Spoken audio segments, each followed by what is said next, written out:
Titanic का मलबा देखने गई टाइटन पनडुब्बी अटलांटिक महासागर में डूब गई और उसमें 5 लोगों की मौत हो गई। अब ऐसे में सोशल मीडिया पे कई सारी चीज़ें वायरल हो रही हैं, सोशल मीडिया पे बहुत सारी चीज़ें चल रही हैं और साथ ही बहुत सारे ऐसे एक्सपर्ट हैं जो उस जोन को, उस जगह को रहस्यमयी जगह कह रहे हैं। वो कह रहे हैं कि वो एक अंधेरा कुआं है, अंधेरेदार कुआं है, ऐसा बोला जा रहा है उस जगह को। लेकिन उससे पहले मैं आपको बताऊं कि सोशल मीडिया पर इस वक्त एक शो बहुत ज़्यादा वायरल हो रहा है जिसका नाम है द सिम्पसन शो। ये 14 साल पहले आया था, अमेरिकन एनिमेटेड टीवी सीरीज़ है। इसमें कहा जा रहा है कि एपिसोड 5 है जो कि 2006 में टेलीकास्ट किया गया। उसमें भी ठीक इसी तरीके से एक पनडुब्बी दिखाई गई है जो टाइटैनिक को देखने जा रही है और वो डूब जाती है और उसमें भी 5 लोग होते हैं। तो सोशल मीडिया पे बहुत सारे लोग इस तरीके से ट्वीट्स कर रहे हैं, ये वायरल हो रहा है। लोग कह रहे हैं कि 14 साल पहले ही या 2006 में ये एपिसोड आया, तब से ही इस बात की भविष्यवाणी हो गई थी कि एक जो पनडुब्बी है वो डूब जाएगी। ये सारी चीज़ें हैं जो सोशल मीडिया पर चल रही हैं। लेकिन अब हम बात करेंगे कि आखिर ऐसा क्या है या वो ऐसा कौन सा जोन है, या जो एक्सपर्ट्स बताते हैं कि वो एक रहस्यमयी जोन है जहां पर जाकर जो टाइटैनिक था वो भी डूब गया। और अब टाइटैनिक के डूबने के बाद लगातार कोई पनडुब्बी जब उसे देखने जा रही है, जितने भी जो सबमरीन्स हैं वो नीचे जाते हैं तो अक्सर ज़्यादातर जो होते हैं वो उसमें फंस जाते हैं। वो एक अंधेरा जाल है, वो एक रहस्यमयी जाल है, उसमें डूब जाते हैं। तो उसके लिए अगर बात करें तो जो टाइटैनिक है वो 13,000 फुट की गहराई में है और जो ये टाइटन पनडुब्बी थी वो उससे 1600 फुट नीचे पाई गई। जब उसमें ब्लास्ट हुआ, जब विस्फोट हुआ, उसके बाद जब छानबीन की गई और जब जितने भी लोग उसको ढूंढ रहे थे, जब उसका मलबा देखा गया तो वो 1600 फुट नीचे पाया गया। इस पूरे प्रकरण में या इस पूरे बारे में, उस जोन के बारे में जो एक्सपर्ट्स हैं वो कहते हैं कि ये जो पूरा इलाका है ये रहस्य से भरा है। इसमें जो अटलांटिक महासागर में एक 4 किलोमीटर का ऐसा एक दायरा है, ऐसा एक क्षेत्रफल है जहाँ पर 4 किलोमीटर की गहराई में जो टाइटैनिक है उसका मलबा फैला हुआ है और उसी को देखने के लिए ये जो पनडुब्बी है ये वहाँ गई थी। अब इस जोन को बोला जाता है मिडनाइट जोन। ऐसा इसलिए कहा जाता है क्योंकि यहाँ पर रोशनी नहीं आती, सूरज की किरणें, सूरज की रोशनी यहाँ तक नहीं पहुँचती है। जो पूरा इलाका है बिल्कुल जिसे कहते हैं ना बहुत अंधेरा रहता है, कुछ किसी को नज़र नहीं आता। कुछ दूर तक आपको रोशनी ज़रूर दिखेगी, लेकिन जैसे जैसे आप मिडनाइट जोन में घुसते चले जाएंगे, टाइटैनिक के करीब पहुँचते चले जाएंगे, रोशनी आनी बंद हो जाएगी। इसके अलावा यहाँ पर अगर एक बार आप उसमें चले गए तो कोई भी आप सिग्नल नहीं पाते, आपको कुछ दिखाई नहीं देगा। अगर आप जिस पनडुब्बी से जा रहे हैं उसकी जो खुद की रोशनी है वो भी ज़्यादा दूर नहीं जाती, कुछ मीटर तक ही उसकी रोशनी होती है। वो जहाँ तक आपको ले जा पाएगी आप जा सकते हैं, लेकिन उसके बाद पूरा अंधेरा हो जाता है। वहाँ पर क्या सोनार भी जो है वो काम करना बंद कर देता है और जो समंदर है वहाँ पर उसकी सतह पर कीचड़ होता है और इतनी तेज़ हवा, इतनी तेज़ लहरें चलती हैं वहाँ पर कि जो सतह है वो खुद हिलती रहती है। आप जैसे प्लेट्स देखिए, समंदर की सतह है तो वो खुद ही इस तरीके से हिलती रहती है जिसकी वजह से जो समंदर में जितनी भी चीज़ें पड़ी हैं वो अपनी जगह बदलती रहती हैं।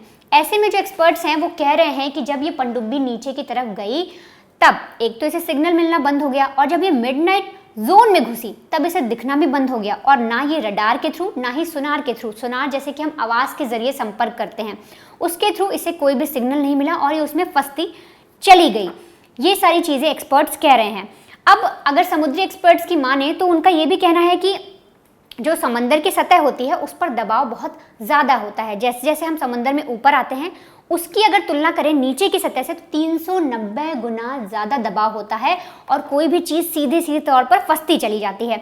और इसीलिए जो पनडुब्बी है उनका कहना है कि वो नीचे फंसती चली गई और इसीलिए वो 1600 फुट नीचे मिली। मतलब जहाँ पर टाइटैनिक का मलबा था उससे 1600 फुट नीचे मिली वो।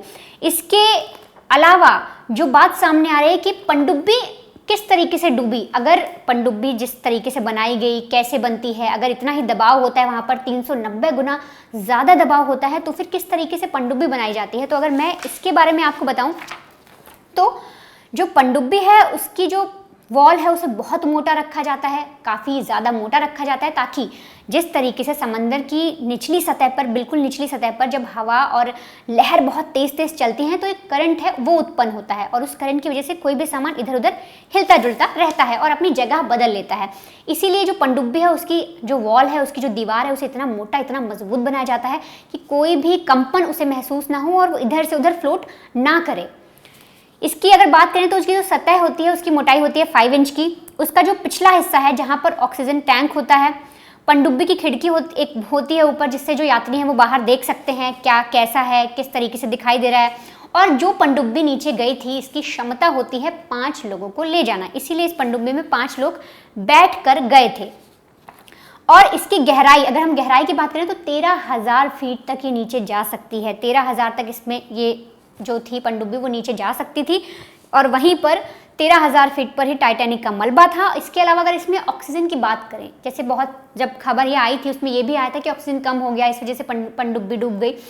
इसमें ये पनडुब्बी के अंदर 96 घंटे का ऑक्सीजन होता है। जो कंपनी है उसने पूरी चीज़ें बताई हैं कि उसके अंदर 96 घंटे का ऑक्सीजन होता है। इसके बाद जो अगर हम टाइटन पनडुब्बी की बात करें तो ये कार्बन फाइबर और टाइटेनियम की बनी होती है। और इसकी खासियत अगर मैं आपको बताऊं तो कार्बन फाइबर एक पॉलीमर है जो हल्का और स्टील से 5 गुना ज़्यादा मजबूत होता है।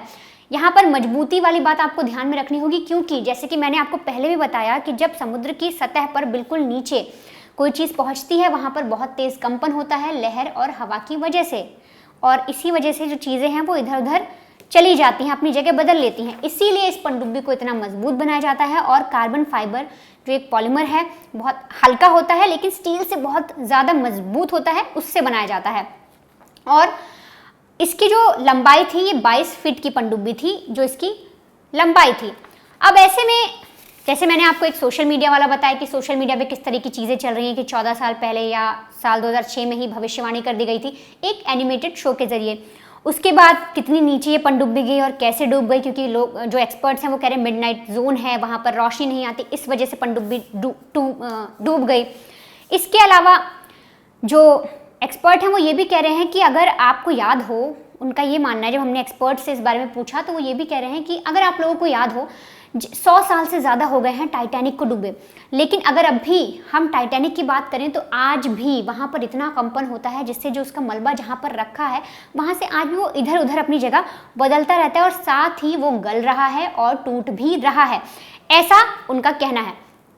लेकिन अब ये जो पनडुब्बी के ज़रिए मलबा देखने की चीज़ें हैं ये कहाँ से शुरू हुई, क्या है पनडुब्बी टूरिज़्म, किस तरीके से इसे शुरुआत की गई इस टूरिज़्म की, इसके बारे में भी अगर मैं आपको बताऊं तो आपको ये जानकर हैरानी होगी कि जो पनडुब्बी के ज़रिए जो इस कंपनी ने शुरू किया, ओशियन गेट ने, इसने जब शुरू किया तो इसने जो टिकट रखा वो 2 करोड़ का है। इंडियन रुपीज़ में अगर बात करें तो आप 2 करोड़ रुपए देंगे, उसका टिकट खरीदेंगे, तब आप पनडुब्बी में बैठकर टाइटैनिक का मलबा देखने जा सकेंगे। अगर आज से 1912 में जो अटलांटिक महासागर में हुआ था टाइटैनिक, आप सबको पता है एक शिप जो है वो डूब गई थी, उसमें 1500 लोगों की मौत हो गई थी। इसी के बाद लगातार ऐसे कई बार हुआ, लोगों नीचे गए, उन्हें देख कर आया, उसमें कुछ लोगों का एक्सीडेंट भी हो गया, कुछ पनडुब्बी डूब भी गई। उसके बाद जो ओशियन गेट कंपनी है उसने एक पनडुब्बी टूरिज्म आप कह लीजिए वो करके शुरू किया और उसका टिकट रखा। अगर मैं आपको टिकट की वैल्यू बताऊं तो 2.5 मिलियन 2.50 लाख डॉलर यानी कि करीब 2 करोड़ रुपए लेते हैं वो लोग इंडियन रुपीस के मुताबिक एक टिकट के लिए। इसमें जो समुद्री यात्रा की शुरुआत की जाती है वो 8 दिन और 7 रात की होती है।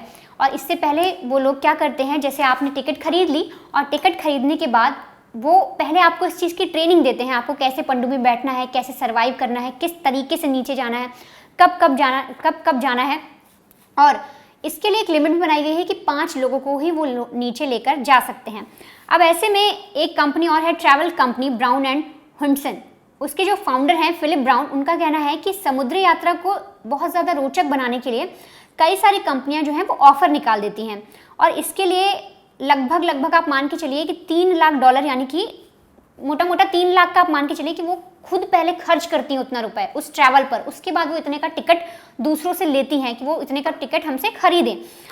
अब अगर और बात करें तो जो ओशियन गेट की वेबसाइट पर भी आप जा सकते हैं, वहाँ से भी ये सारी चीज़ें बुक होती हैं, उनका स्लॉट बुक किया जाता है, पहले से ही बुकिंग शुरू हो जाती है क्योंकि बहुत भरी रहती है।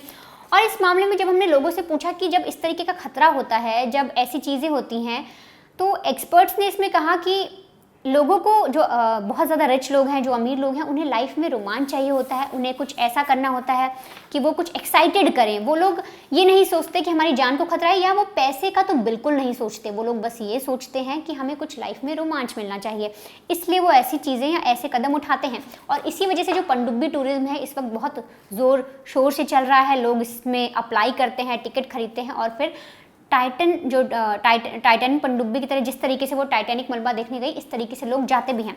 अब ऐसे में जब आप अप्लाई करते हैं, या जो भी लोग अप्लाई करते हैं, उनके लिए जो क्राइटेरिया होता है या जो जो चीज़ें होती हैं वो ये होती हैं कि जो लोग हैं वो 18 साल से ज़्यादा उम्र के होने चाहिए, वही लोग इस टूर पर जा सकते हैं। इसके अलावा जो ये पूरी यात्रा है ये कनाडा से शुरू होती है। ऐसे में वहाँ के लिए जो पासपोर्ट है और वीज़ा है वो बहुत इम्पॉर्टेंट है।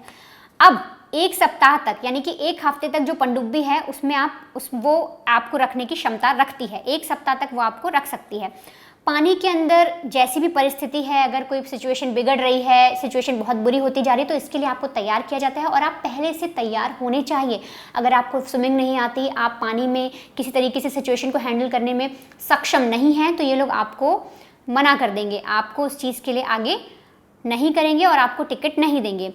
इसके अलावा अगर बात करें तो 6 फीट की सीढ़ी पर तेज़ी से चढ़ने और 10 किलो तक वज़न आसानी से उठा सकते हो। ये पहले चेक करते हैं कि आप 6 फीट की कोई सीढ़ी है उस पर आप जल्दी जल्दी चढ़ सकते हैं या नहीं।